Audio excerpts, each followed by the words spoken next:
Não se turbe o vosso coração, credes em Deus, credes também em mim. Na casa do meu Pai há muitas moradas. Se não fosse assim, eu vou-lo teria dito.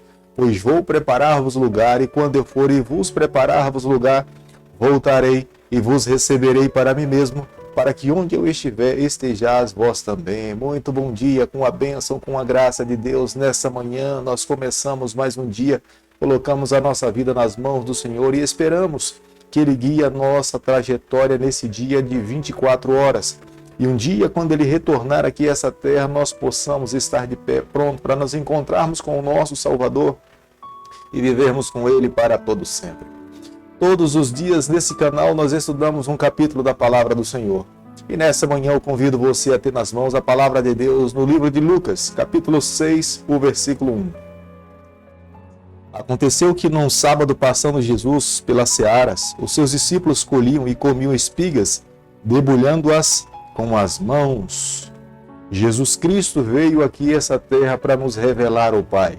Se Jesus não tivesse colocado os seus pés nesse mundo, nós jamais teríamos compreensão de entender qual era a boa e santa vontade de Deus para a nossa vida.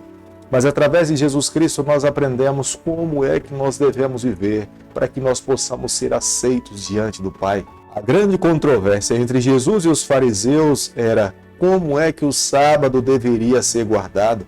Os fariseus criaram um monte de regras e procedimentos para que eles não transgredissem o santo sábado do Senhor. Mas Jesus sabia que não era necessário de tanto fardo, de tanto sofrimento para viver uma vida obediente ao Senhor. Eles criaram tantos regulamentos que nem fazer o bem no dia de sábado era possível. Ajudar alguém no dia de sábado, segundo os fariseus, isso seria um pecado.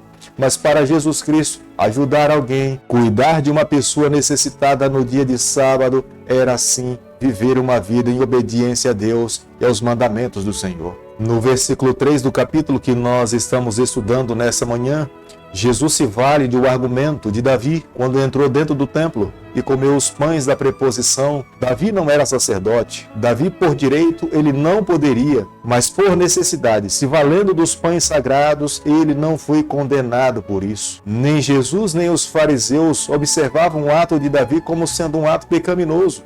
Todos eles olhavam para Davi como uma decisão que Davi teve que tomar na vida, que não ofendia nem a Deus, nem muito menos as leis sagradas estabelecidas pelo Senhor.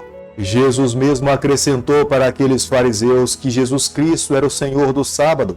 O sábado vem antes do pecado entrar nesse mundo. O sábado vem das mãos do Criador. O sábado foi estabelecido por Deus lá na criação de todas as coisas. Se Jesus estava aqui nessa terra, Ele também era o Senhor do sábado. Lucas capítulo 6, o versículo 6, a Bíblia diz o seguinte: Sucedeu que em outro sábado entrou-lhe na sinagoga e ensinava.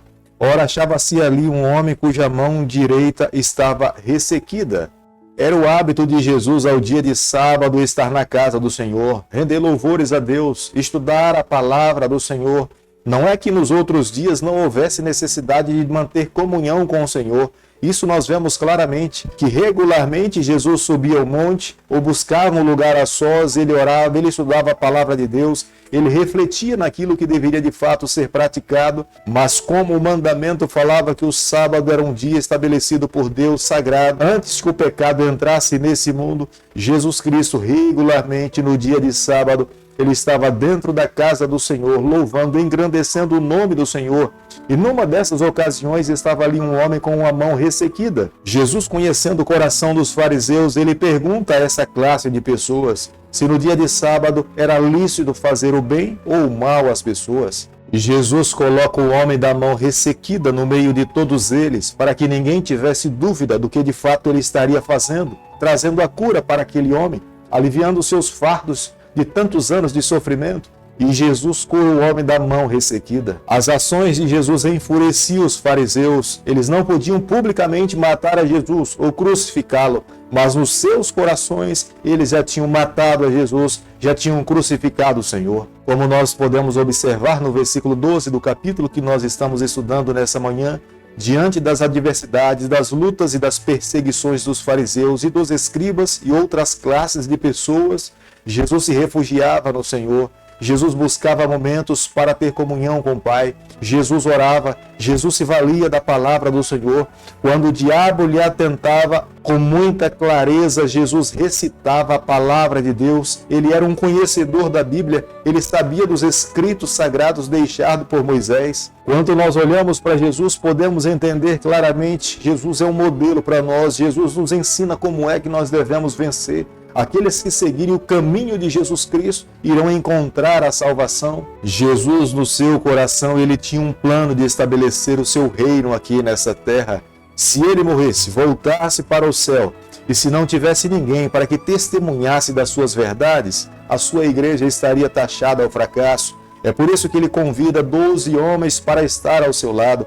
Esses 12 homens iriam aprender com ele, iriam conviver com Jesus Cristo e depois então eles seriam responsáveis para testemunhar do amor, da bondade, do sofrimento e da ressurreição de Jesus Cristo. Jesus não economizava a bondade. Jesus em todo momento buscava acolher as pessoas que estavam ao seu lado. Jesus tinha compaixão de uma classe que era sofredora e que passava por muitas lutas e dificuldades. Quando alguém se aproximava dele com uma escassez no coração, Jesus buscava suprir a necessidade dessas pessoas, e eram muitas pessoas que se aproximavam de Jesus, tocavam na sua vestimenta, porque sabiam que se pelo menos tocassem em Jesus, deles sairia poder, eles estariam curados e eles voltariam a viver uma vida feliz. Lucas capítulo 6, o versículo 20, a Bíblia diz o seguinte: Então, olhando ele para os seus discípulos, disse-lhes: Bem-aventurado vós, os pobres, porque vosso é o reino de Deus. Jesus veio aqui a essa terra revelar o reino celestial. Jesus veio colocar no coração dos seus discípulos o reino celestial. Embora em grande parte os momentos que os discípulos passaram ao lado de Jesus, eles imaginavam que o reino que Jesus veio estabelecer aqui nessa terra era um reino terrestre, mas o reino que Jesus veio estabelecer nesse mundo era o reino celestial.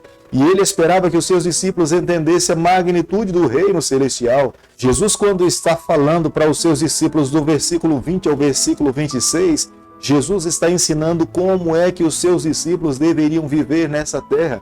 Quando Jesus está falando de pobreza, Jesus está falando daquele sentimento que deve tomar conta do nosso coração e olharmos para nós mesmos que sem Jesus Cristo nós somos os maiores miseráveis. Rico é aquele que conhece Jesus e permite que Jesus seja o primeiro da sua vida. Mas aquele que não tem Cristo na vida, esse na verdade é muito pobre. Mas aquele que reconhece que é pobre e busca encontrar a Jesus, amar a Jesus, esse é grande no reino celestial.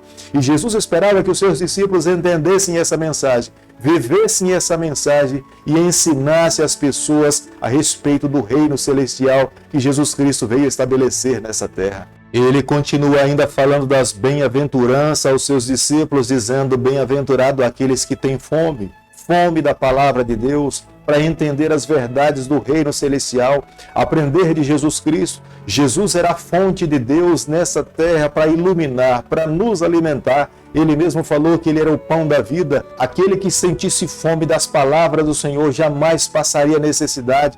Mas aqueles que recusassem a ouvir as palavras do reino, eles seriam dos maiores miseráveis dessa terra. Jesus ensinava aos seus discípulos falando que aqueles que sofressem pelo reino do Senhor, lá nas mansões celestiais, o seu Pai recompensaria com muitas dádivas celestiais, a vida eterna, estar na companhia de Deus, viver eternamente ao lado do Senhor. Essa é a maior recompensa que um pecador mortal, envolvido no pecado nessa terra, pode receber. Quando Jesus Cristo veio aqui a essa terra, ele esperava que houvesse uma mudança por completo no coração daquela sociedade. Não deveria ser uma religião de aparência, não deveria ser uma religião apenas de capa, mas deveria ser uma religião que brotasse do coração. Deus esperava que houvesse uma verdadeira mudança. É o que Deus espera nos dias em que nós estamos vivendo. O Senhor espera que nós vivamos uma religião não de aparência, não para mostrar para as outras pessoas, mas que o nosso coração esteja completamente submisso à vontade do Senhor. É impossível haver uma verdadeira mudança longe do Senhor. É impossível haver uma verdadeira transformação sem uma verdadeira entrega ao Espírito Santo. Aqueles que se submetem a Deus são transformados. É impossível transformar um leão no cordeiro sem que o Espírito Santo efetue na nossa vida. Trocar apenas a alimentação do leão para que ele se torne um cordeiro, jamais um milagre irá acontecer. A verdadeira mudança, quem efetua na vida de um pecador, de um ser humano, só se dá através do poder de Deus. É por isso que a cada dia nós carecemos do Senhor. É por isso que Jesus Cristo, quando colocou os seus pés nessa terra, ele nos ensinou que era vivendo uma vida dependente do Pai que ele alcançaria a vitória. Hoje, eu e você carecemos a cada dia do reino celestial. Nós precisamos de Jesus Cristo. Nós precisamos do reino do Senhor. Querido Pai, em Tuas mãos, nessa manhã, nós nos colocamos. Queremos viver a cada dia para o Senhor. Toma o nosso coração, perdoa os nossos pecados, nos ajude a cada dia a fazermos a Tua vontade. É o nosso pedido e a nossa oração, e nós fazemos em nome de Jesus.